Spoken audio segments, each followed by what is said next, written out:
कम वक्त और कम इंग्रेडिएंट से बनाएं बाजार जैसी समोसे की लाल खट्टी मीठी चटनी। 3 कप पानी लिया है हमने। अब हम इसमें 2 खाने के चम्मच इमली ऐड करेंगे।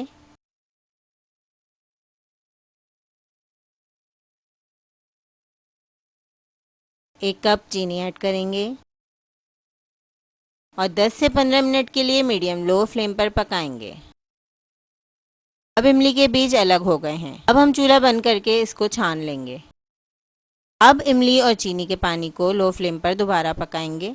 आधा चाय का चम्मच कुटी लाल मिर्च ऐड करेंगे।